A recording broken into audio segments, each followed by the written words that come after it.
started now. If you're just joining us, please grab one of the 5 bookmarks in the back row back there and have a seat. We're going to go ahead and get started. My name is Susan Jennings Lantz, and we don't seem to have PowerPoint right now. So at some point, miraculously, PowerPoint may appear, or it may not, but that's okay. We're professionals. We can deal with it. Anyway, my name is Susan Jennings Lantz, and I was very fortunate enough this year to chair the selection committee for the Campus Read here at West Virginia University. And I am a teaching assistant professor in the Department of Marketing in the College of Business and Economics. I'm also the director of our Business Learning Resource Center. And I have a vested interest in the Common Read, the Campus Read. We're calling it the Campus Read now because I love to read. I'd like to introduce my colleague. I'll let him introduce himself. I'm Ryan Claycomb. I am faculty in the English department and the Associate Dean of the Honors College. I was on the Campus Read Committee this year as well. And so what our hope is today is to begin a conversation. And the key here is begin a conversation about how the Campus Read, what the Campus Read is, what the book is about, what it's doing, and how we might begin to integrating it into classroom spaces, but also into the non-classroom spaces that we work with students in as well. So the first question is what is a Campus Read, right? I was a graduate student at the University of Maryland in 2002, right after they had begun their Campus Read program. And in the first year, the second year of the program, they chose the Laramie Project. Anybody know the Laramie Project, right? It's a documentary theater play about the killing of Matthew Shepard and the trial that ensued. And I happened to be writing a dissertation chapter on documentary theater at the time, so I was asked by the first-year writing program to develop some lesson plans on how we might incorporate it in. The goal in that moment was to think about how we might begin using a play, right, a fairly short piece of literature and theater, to initiate a conversation all over campus. And we heard the usual things, right? How am I going to bring this into engineering? How am I going to bring this into the life sciences? And so, we knew that we were going to have places for it in the literature classroom, in the composition classroom, in obviously the theater classroom. The theater department was going to produce the play, and we had the playwright come in and do a talk, and we were having a nice little conversation. And then, just as the play was about to open, we learned that Fred Phelps and the Westboro Baptist Church was coming. And they were going to protest our production of the play. And suddenly, this was news, right? We had our first year book was not just a little thing that was happening, sort of burbling underneath the surface, but it was what was happening on campus, right? It was the thing. And so we had this incredible moment, which was fraught, right? It was not easy. Students were not unified in their response to the choice of the book. People came out of the woodwork. Maryland is on the side of DC, so people in the community were engaged.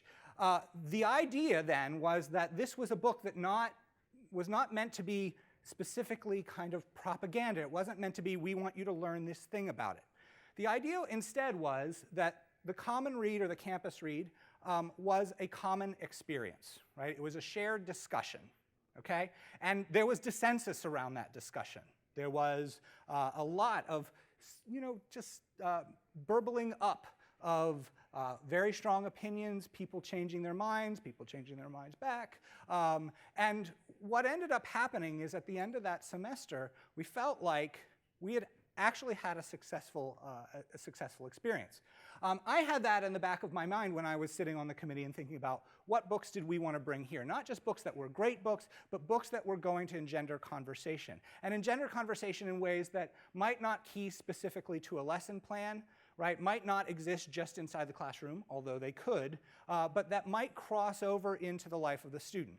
So when we look at our goals for the Common Read or the Campus Read, I'm going to have to change my language there. And I would refer to our PowerPoint, but we're not there yet, so I'm going to try to do what I can. The first one is that the Campus Read is very much part of what we're thinking of as a component of Project 168, right? The idea that learning on this campus doesn't stop when you leave the classroom. It doesn't stop when you close your book from studying. That the academic experience, that the learning experience is very much a full-time while you're alive on campus kind of thing. So that the goal for a common read or a campus read for us needs to be something that students can integrate not just into their classroom experiences, but also into the conversations that they're having in their residence halls, in the things that they choose to do off campus, et cetera, et cetera. We want to acclimate students, particularly first-year students, to the idea of campus discourse. And so choosing things that are pablum or easy to digest doesn't necessarily introduce them to the way that making knowledge sometimes makes us uncomfortable, right? And that's what the college classroom is. We want there to be a common touchstone, something that our arts majors and our engineering majors and our social sciences majors can all talk about together, things that are not necessarily just what are you studying, but what are we thinking about. And then finally, we want there to be, not finally, the next thing is we want them to be curious, right? So this book is not the end of the discussion, not by any means, but we're hoping that it can be a beginning. And then we want there to be a diversity of experience, right? We want this to cut across. Now, I think we all know there is no single book in existence that will be both interesting and applicable in every disciplinary circumstance. But I'm a big believer that knowledge doesn't actually exist in disciplines, right? We approach knowledge through disciplines, but that the world is very, very cross-disciplinary. Right? And that one of the things that it's important for us to do as educators is to teach our disciplinary modes of thinking, but also help students understand that other disciplinary modes work together with our modes of thinking. Right? So that thinking about a book like Just Mercy by Bryan Stevenson, we go low-tech, can very much be something about if you're interested in pre-law, if you're interested in issues of justice, if you're interested in the social sciences, absolutely. But we're also asking students to think about how these might come into other ways of thinking about the material, right? So let's introduce really quickly what is Just Mercy. Bryan Stevenson, the author, grew up in Milton, Delaware, which happens to be about 10 minutes away from where I grew up, so nice little coincidence there. He went to Harvard Law, and as an intern during law school, he began working with, I can't remember the specific nonprofit he was working with. He began working on social justice and death penalty issues in the South. Right? Basically, he got an internship, and he was happy to have it. Right. And that's what it was about. Soon after, he returned to Georgia and then Alabama and founded the Equal Justice Initiative. I got to get my EJI. Where he and then several attorneys that work with him have slowly but surely developed a very robust practice whereby they work with folks on death row or other folks in related circumstances who are there in some way that they believe to be unjust, right? It might be that the EJI believes them to be innocent. It may be that the sentence doesn't match the crime that they were convicted of. As the initiative got more successful, it becomes a series of cases that are not just about death penalty, but things about folks who are sentenced to die in prison, right? Life sentences without parole. The structure of the book, oh look, there are objectives. The structure of the book is interesting and useful, okay? There is a central narrative of one prisoner who they follow from the initial crime that was committed all the way through the case, the prisoner's ultimate legal fate, and then all the way to the present moment, okay? So we follow that, and that is every other chapter. So there's a nice long through line if you want to use that for the whole book. The other thing that I think makes this book structurally useful is in between the chapters that tell us this long narrative, there are individual chapters that focus on a single case in a single specific moment, right? So we have a case where he's brought in, even though it's not a death penalty case, it's a young man who is going to be tried as an adult with the possible sentence of imprisonment without parole for life, right? And the young man is like, what, 13 or 14 years old? 13 or 14. And this is what happened. His mother's boyfriend was beating up his mother, and he was afraid she was going to die, and so he picked up a gun and shot the person in self-defense to save his mother's life. And then he was put in a maximum security prison with maximum security unpleasant folk. Because, and the reason that was determined to be necessary is that the person he shot was a law officer, right? So he became a cop killer at age 13, right? So there are moments like that you can pull out and use as individual case studies, right? There are case studies on sentencing people with mental illness or folks who are not necessarily competent to stand trial. What's important to note about the book... Can I jump in one more? Yeah. There are also a couple of chapters about the injustice of certain issues with women and gender when it comes to kind of the justice system, which makes it kind of attractive for other readers who may have an interest there as well. Yeah. So what's important here is that this is not just a single narrative that you have to use the whole thing in order to use any of it, right? You can pull out individual chapters, you can pull out themes, and the idea would be that if you do that, students should be having contact, especially first-year students, but we're hoping students across campus will have some contact with that conversation that they can start hooking these pieces together, okay? You want to move to the next thing? Okay, so the next thing is that I'd like for you to get out your trusty bookmark again, and I would like for you to find somebody on the other side of the room who put the same quote that you did. All right? And if the two of you could talk about why you chose that quotation. Go. I like fear and anger. Oh, we're standing in front of the thing. Well, the slides that we were the most worried about were the ones we didn't get, so that's working well for us.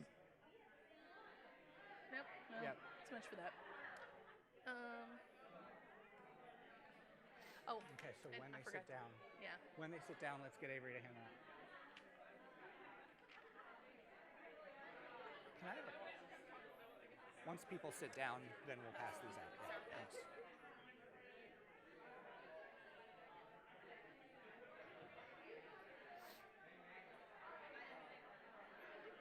Okay, so do you think we've had enough time? And I might need that. Yeah, I thought that was pretty clever. Yeah. Yeah, thanks. Low tech. Susan stole mine. She's a thief. Okay, if everybody can have a seat. If you could have a seat quickly. I have to go turn the lights off.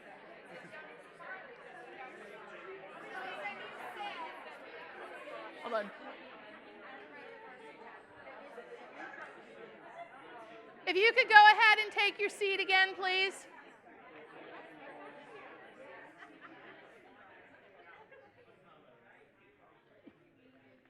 Pulling out the elementary school tactics. Yeah, yeah.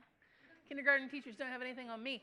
Okay, so what were some of the things you discovered when you talked about your quotes? Did anybody have a feeling for why you chose a specific quote that you shared with somebody else?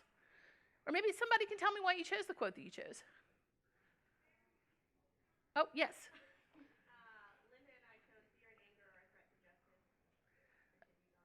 Okay, why did that speak to you? We both kind of thought that this was particularly pertinent right now in today's climate. So you thought it was a very timely line, okay? And for those who are live streaming, sometimes we'll try to repeat that. So the quote was the fear and anger quote. And the idea is that feels timely to the moment that we're in. Yeah. All right, who else? Nobody else knows why they chose their quote. They just did it. Yes? I chose that one too because it's not only timely now, but it was 50 years ago and 60 years ago.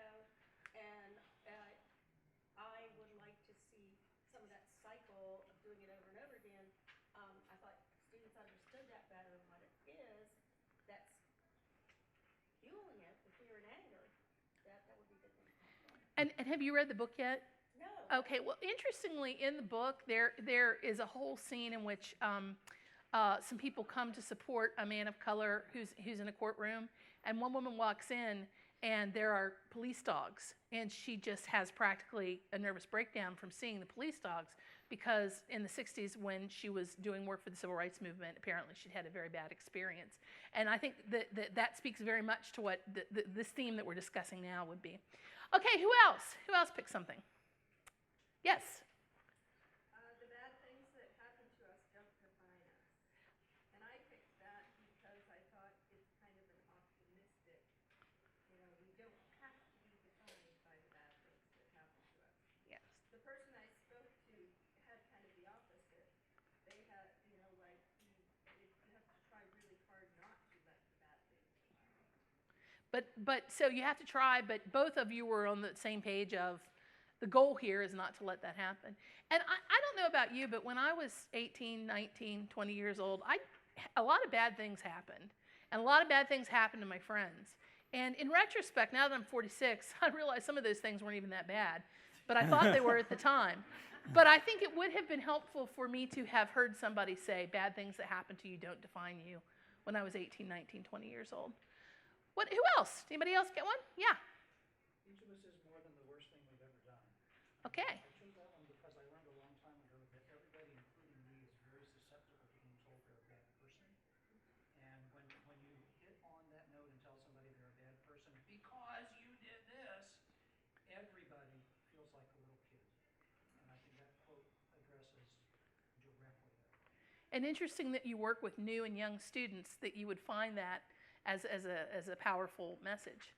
Well, there are a lot of powerful messages and themes in this book, and if you'll take a look at the piece of paper we just passed out, if you look on the back, there are other quotations, actually, lines that we pulled from the book that I think speak volumes, and I think many of them speak volumes to the students that we'll be working with. So if everybody could just take a look where it says Just Mercy quotable quotes, and see if you see something there that you think you could possibly use in working with students, just as a theme.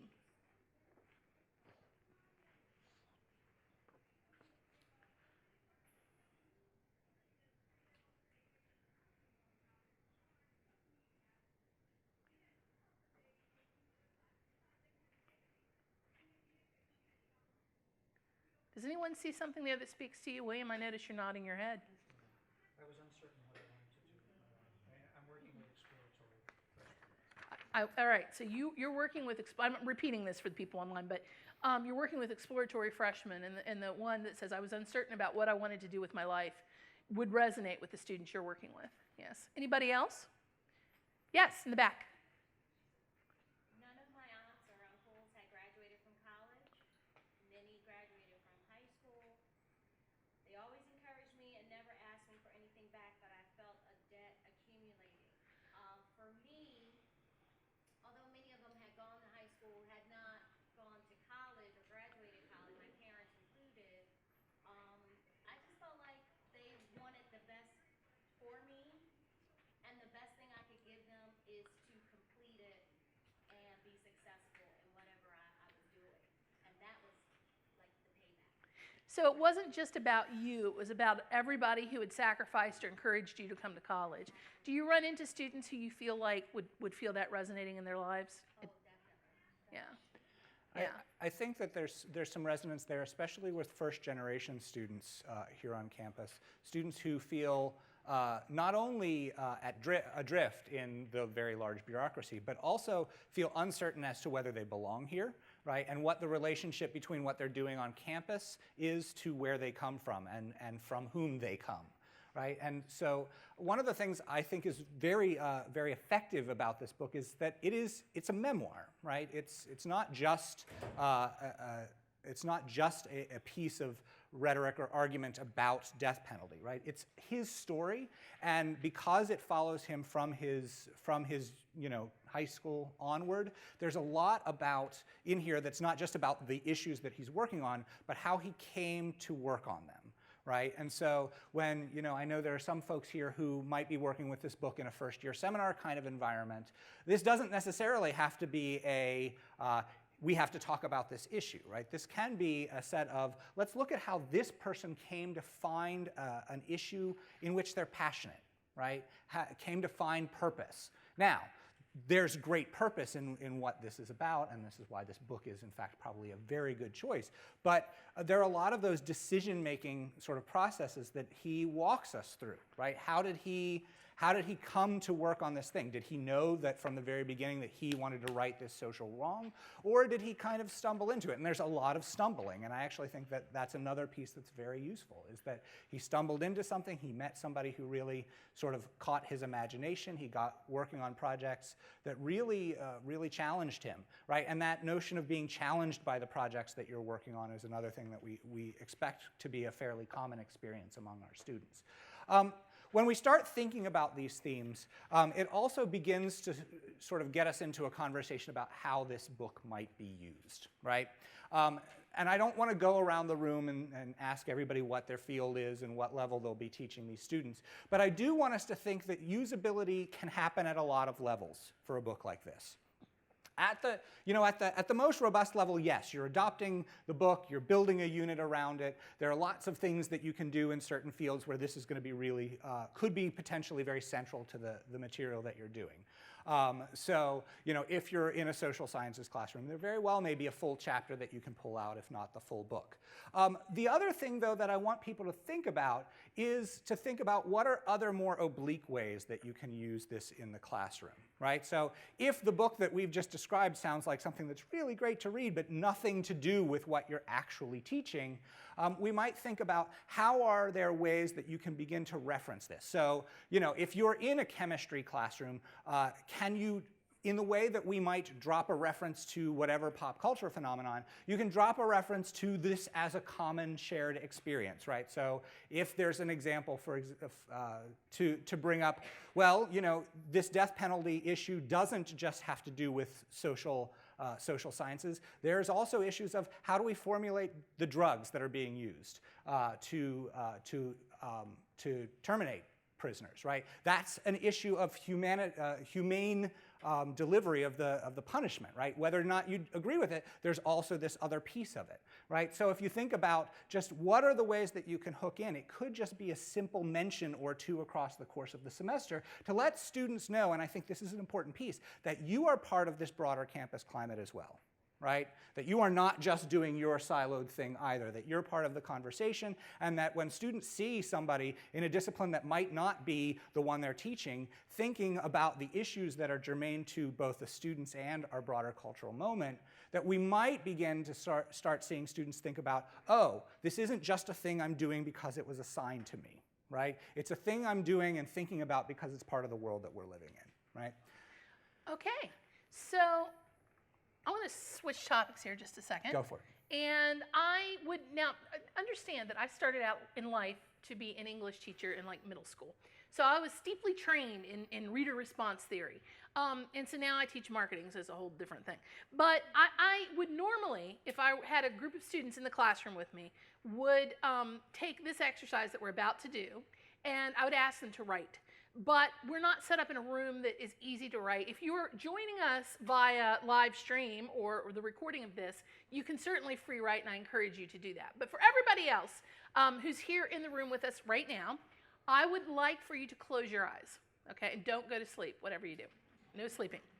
Okay, I'm going to read something to you, and as I read it, I want you to think about what this reminds you of, or what you feel like is going on, and if you've ever had an experience like this. I followed the directions down a long winding dirt road full of impossible turns through a heavily wooded area.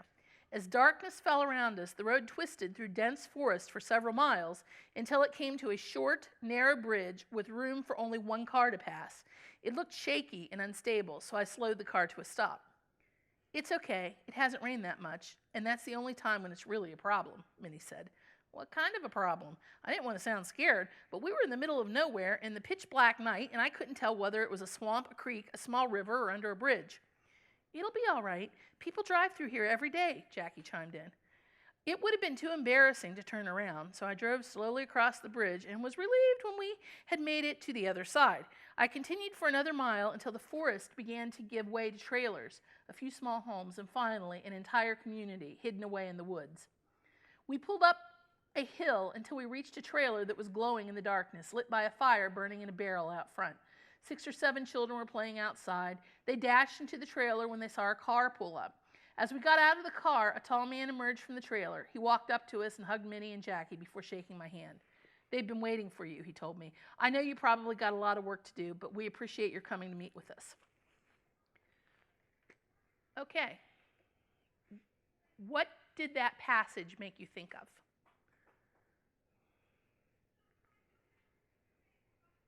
Nothing. Your eyes are still closed. Yes, over here. An isolated community, okay. Has anybody ever been in an isolated community like that before? When have you been in an isolated community like that? Relatives? Going to visit your family? Going to visit relatives. Where are they from? Southern West Virginia. Your family in southern West Virginia, okay. Who else? Yes. I just immediately thought of a West Virginia holler. Okay. I've been at many of those. You've been at many of those, yeah? Who else? How many people have been to a community like this in your life? And when you got there, grandma was waiting for you at the end. Okay. How many people would be, on the other end of the spectrum, how many of you would be alarmed if you were in a situation like this? Scared. Okay, those of you who are raising your hand right now, where are you from? I'm from New Jersey. Uh-huh. Now, you were reading that. I was like, that just happened 2 weeks ago. Like, Were you alarmed when you were there? sure. Okay. I slowed down. Your grandmother wasn't waiting for you there. Oh, okay. Where are you from, sir? Lansing, Michigan. Okay, so not something that you experience in Lansing, Michigan too much.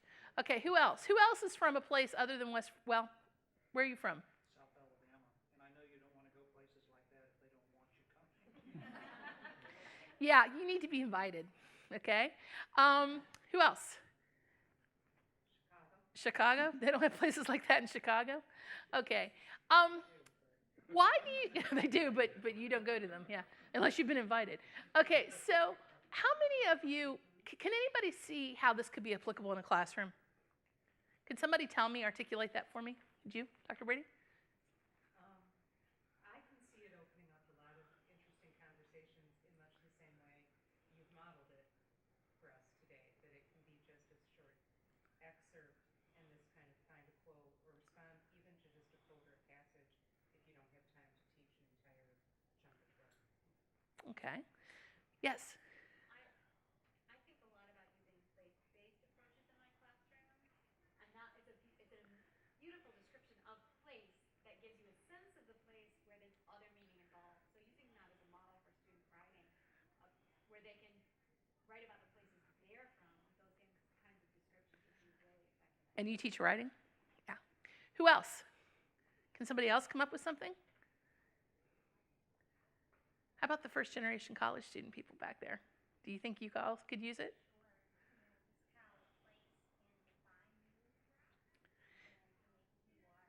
You know, when we talk about diversity in first year seminar, I teach intro to business to all of the intro to business students. And when we talk about diversity, of course we talk about whether or not somebody is differently abled, and we talk about different ethnic backgrounds, and we talk about a lot of different things.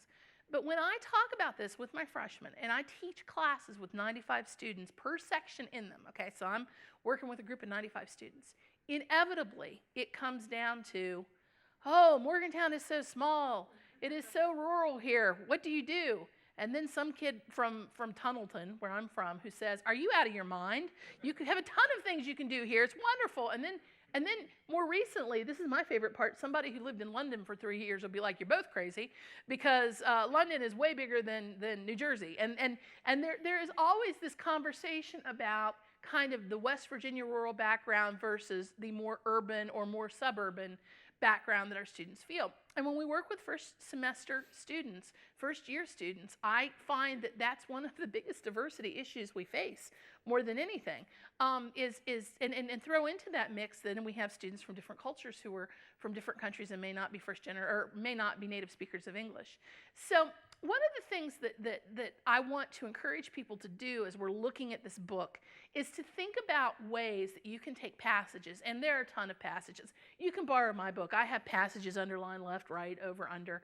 But look at some of these passages and think about how they can spark some discussion about things like diversity, about things like sense of place. This could spark something in terms of how you feel about where you're going or what you're doing. There's the whole section of the book where he talks about how he was a student from who just nice middle-class student who went to college, first generation, but very middle class, went to college and then ended up doing very well and going to Harvard because he majored in philosophy. And there's a line, we didn't put this on the quotation list, but there was a line that said, I figured out they weren't going to pay me to philosophize for the rest of my life because he majored in philosophy.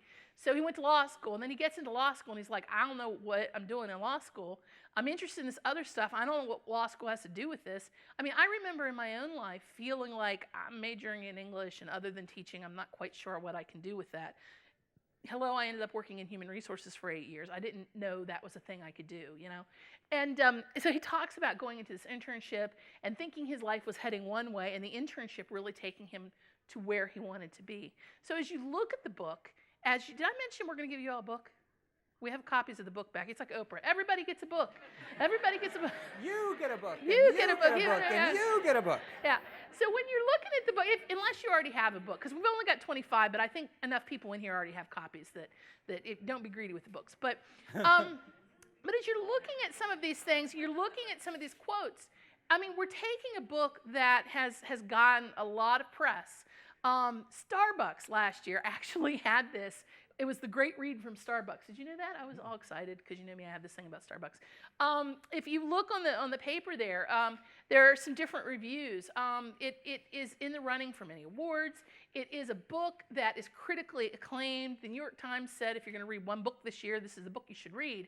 And so we're taking a book that has great literary merit, great social merit, and we're hoping to begin a conversation. But the thing that I really want you to take away from this today is that there are lots of conversations to be had, not just one conversation about one topic. There are different ways that we can use this, but we can use it as a touchstone for all of our students to kind of understand a way to begin this discourse and to have a piece of, to quote a catchphrase, deeper learning, okay? So, just randomly doing that, yes. I'd like to say something about the quote you made. I was really thinking of it as a metaphor for life. Which one? Which quote? The one you The long read. passage. Yes, yes. So, you know, you're going through life and there's all these things coming at you. You have to cross this scary bridge, but there's some folks there with you. You know, Who know the way and keep telling you it's going to be all right. Boy, doesn't that sound like being a freshman in college? You know, you're going to a place that is totally in it. Oh, we're talking about metaphor. I'm so excited. But yes, absolutely. There's a much deeper level to that. And I think that's why this is such a great book. There's so many layers in there. Now, the next thing that I want to do is I want to talk to you a little bit about, I think that's the next thing I'm going to do. Is that what yeah. I'm going to talk to you a little bit about, or did we do that already? Why don't we just talk about some of the resources that are up first of all? Okay, let's talk about the resources. First of all, I can't show you the resources because our PowerPoint isn't working. But there is a sign-up sheet that's coming around the room. Does anybody have the sign-up sheet? Or Avery has it? Everybody signed it? Okay, make sure you sign it. We're going to send you these resources, okay? So don't... Oh, look. Oh, woo! Okay, so first of all, let's move fast because it'll go away. We have a web page, okay? And here is the web page for the Campus Read 2016. Now, we will be putting events on here, and we will be putting a lot more information about the way that this book will be used, okay? And it went away. Trust me, though. There is a web page. And we're also going to be putting a link on there that you can go on to and say, yeah, we're using it in my class, or yeah, we're using it in our program. Because we're trying to keep track of all this stuff and kind of keep track of how many people are using the book, how many people are reading the book. You know, we can get free copies and more money if we have, you know, data to back ourselves up. So please, if you choose to use it or reference it in your class, when we send you that link and we put the link up there, please fill it out and tell us about it. Did you have a question? No. Oh, okay. I thought Sue had something. Second thing I want to talk to you about is that our friends here at the library, Hillary Fredette in the back, has done a fantastic job of putting together a lib guide. And so, like, this is a webpage that we'll also send you the link for. So it has, well, no, you can't see it, but it has information about, you watch and tell me if it comes back up, okay? I'll just give you the thumbs up, Okay. thumbs down. It's like ancient Rome. Yeah. So it has a tab that tells about the author. It has a tab with book reviews and articles about the book. It has information about the Equal Justice Initiative. It has a TED Talk. There are several online talks that Bryan Stevenson gives that are wonderful supplements. I personally, when I tend to talk about things in class, because I try to shake it up a lot, I'll show like 5 minutes of a video, and then we'll talk, and then we'll free write, and then we'll do this, and then we'll do that. And, here it is. Okay, so like, look, book reviews and articles, equal justice. I'm going to have to do it fast. Bryan Stevenson talks about equal justice.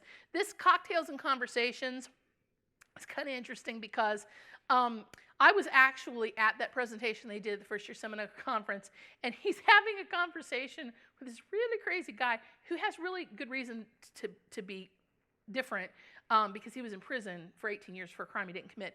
But this guy is also connected to Morgantown. His wife's from Morgantown. But anyway, I went all the way to Dallas to hear somebody from Morgantown talk about this. But anyway, so there are different kinds of talks. I mean, he's given a TED Talk.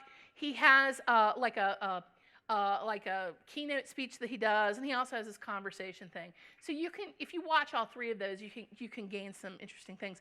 Interestingly enough, in his TED Talk, which I'm a big fan of the TED Talk, he talks about, in this one right here, he talks about not drinking because when he was a kid, his grandmother said to him, you mean more to me than anything in the world.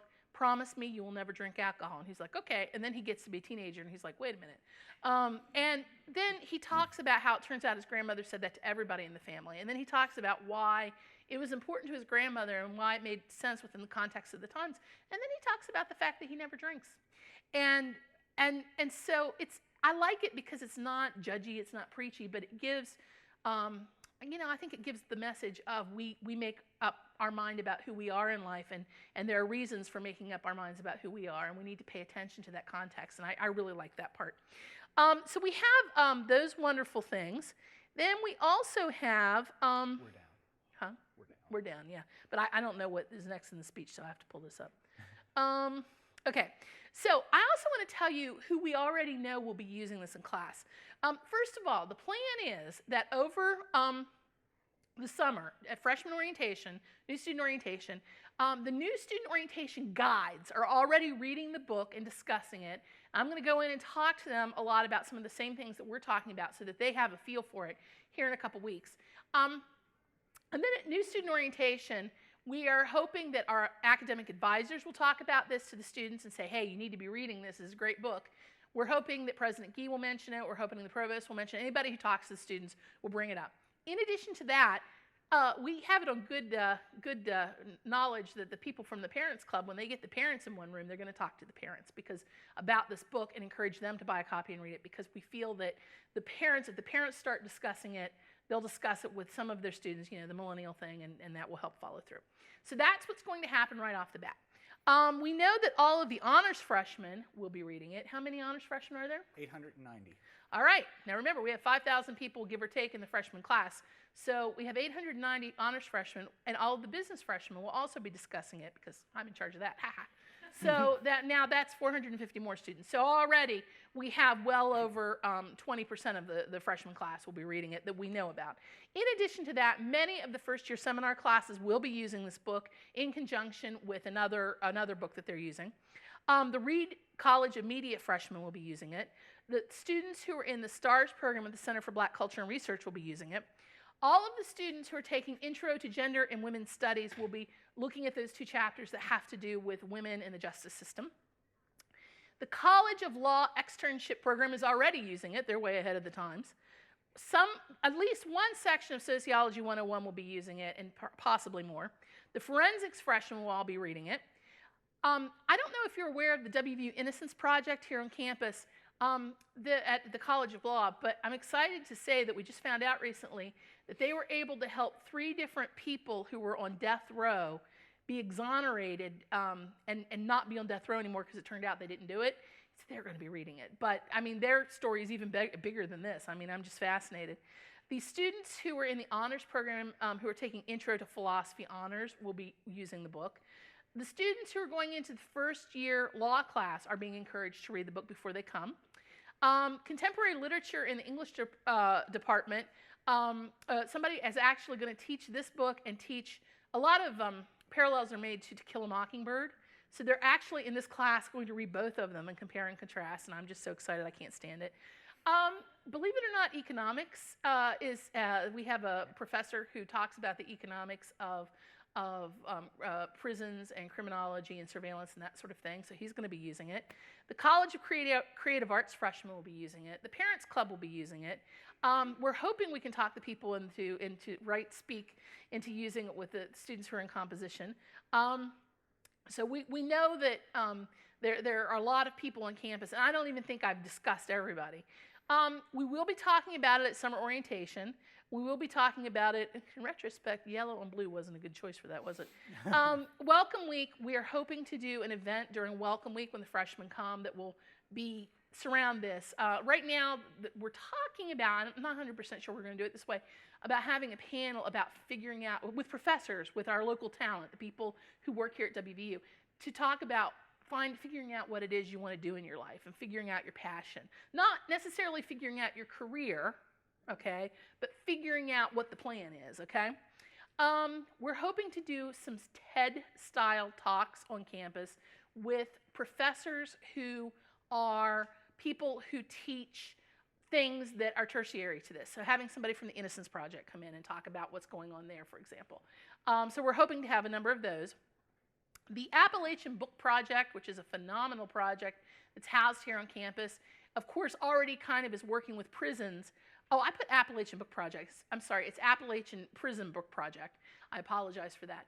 But they work with prisons and helping people who are in prisons get books. And we're hoping that we can take a lot of the service learning projects that come up this fall and kind of make those work with Just Mercy. And the people in service learning are coming up with learning projects that can, like if you wanted to use a service learning component in your class, you could actually send them to the service learning office and they could assign them something to do that would be a volunteer activity that they could reflect upon in your class.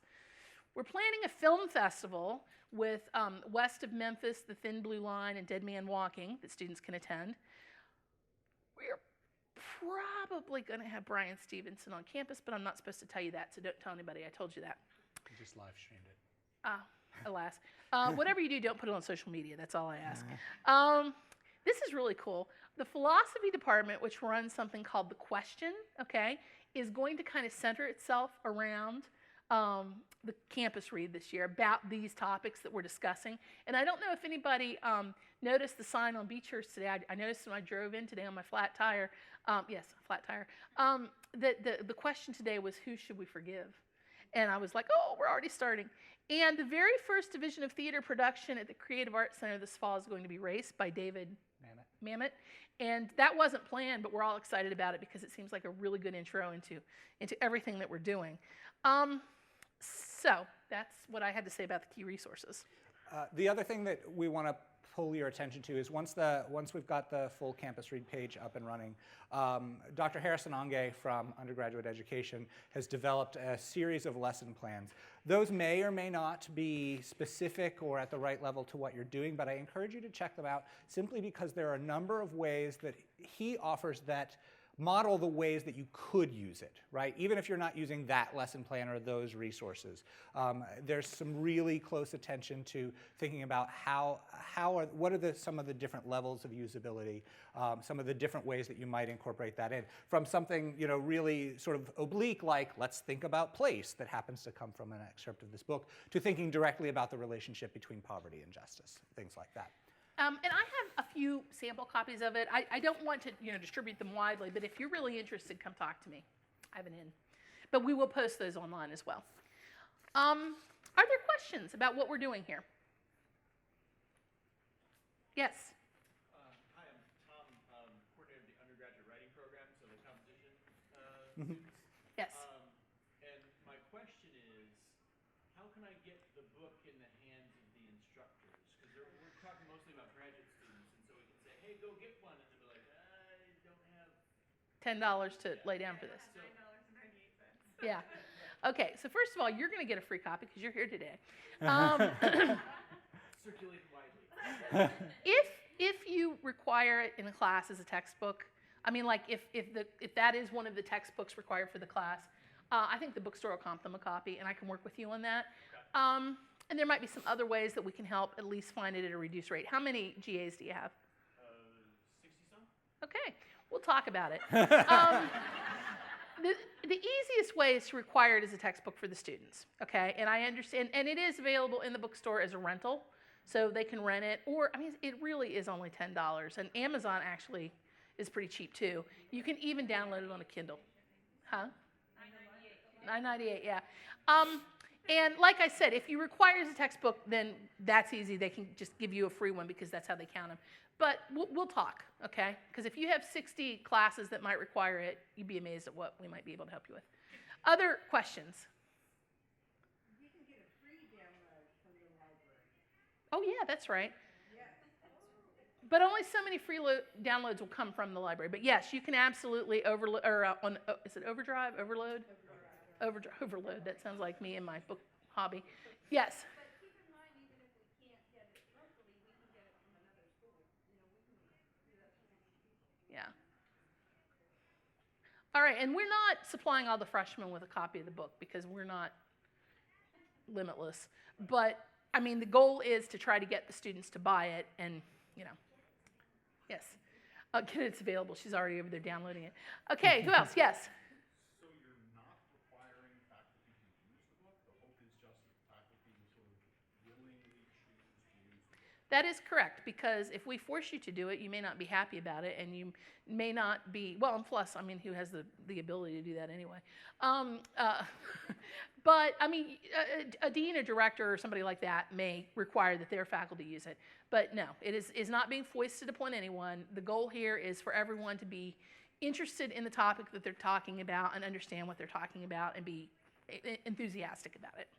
Yeah, I understand the goal of the program, but until you sort of, in some way, mandate it into the classroom, I'm not sure you're going to get you're going to achieve your goal of having the students have the collective experience that they can all sort of talk about.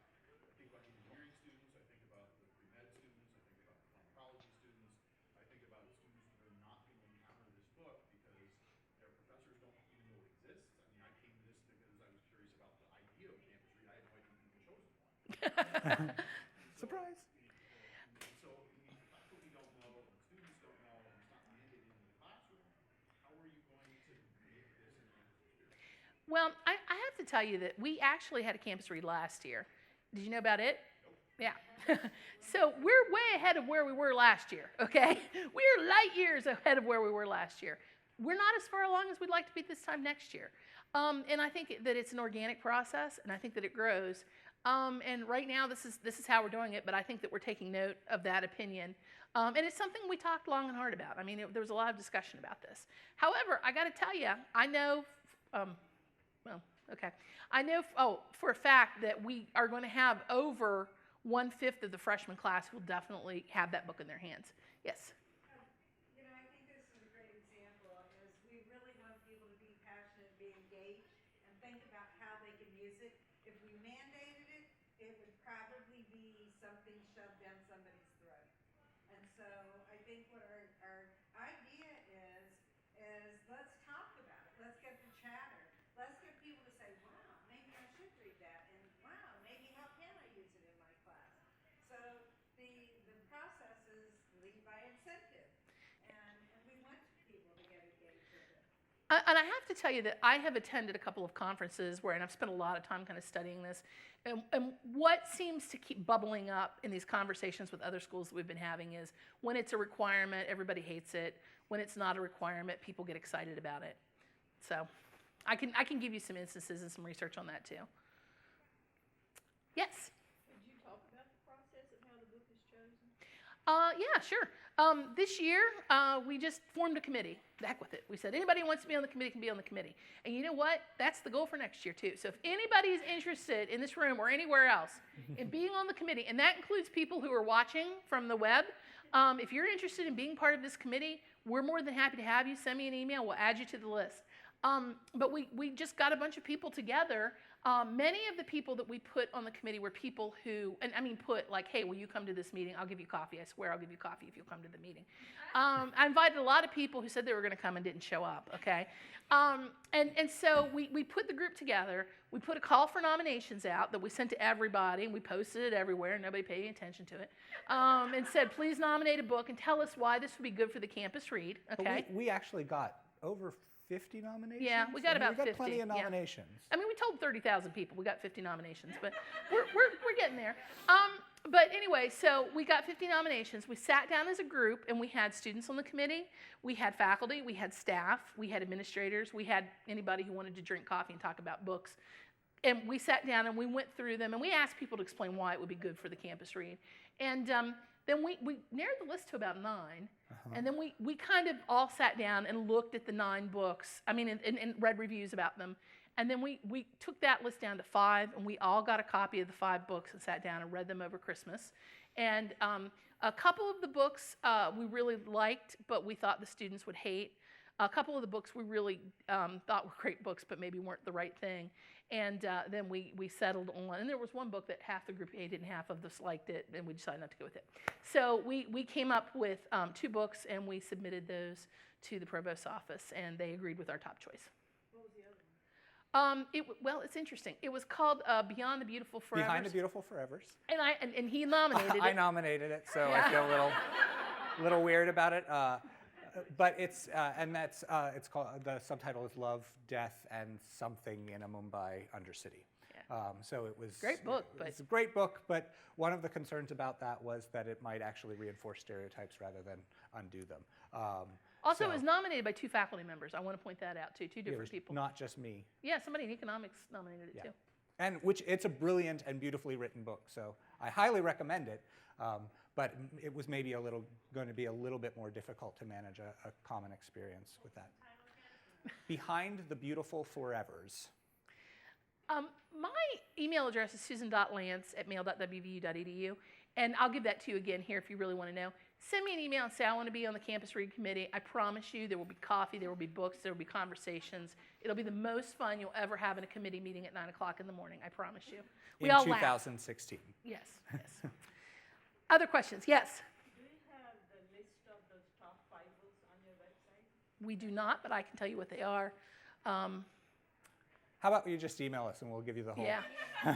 the whole list. Yeah. Okay, so we wanted to wrap up with one short little exercise. Okay, so we asked you to find somebody who had a book in common, and I don't think we have time to make you get up and go. So I want you to turn to somebody near you and just talk through what ideas you have for using it in your on-campus existence, right? That doesn't necessarily have to be a class. It might be in advising, it might be in conversations, it might be attending something. So just once you do that, I would like you to exchange an email with that person, especially if you don't know them already, and keep each other accountable, right? Check in and say, hey, did you do that thing? Are we going to go together? Could that be part of what we do? So spend just 2 or 3 minutes. Our contact information, as you can see, is on the PowerPoint. But we're easily searchable on the directory. And once you've done that, we'll thank you and see you around for the rest of the day. Thanks a lot.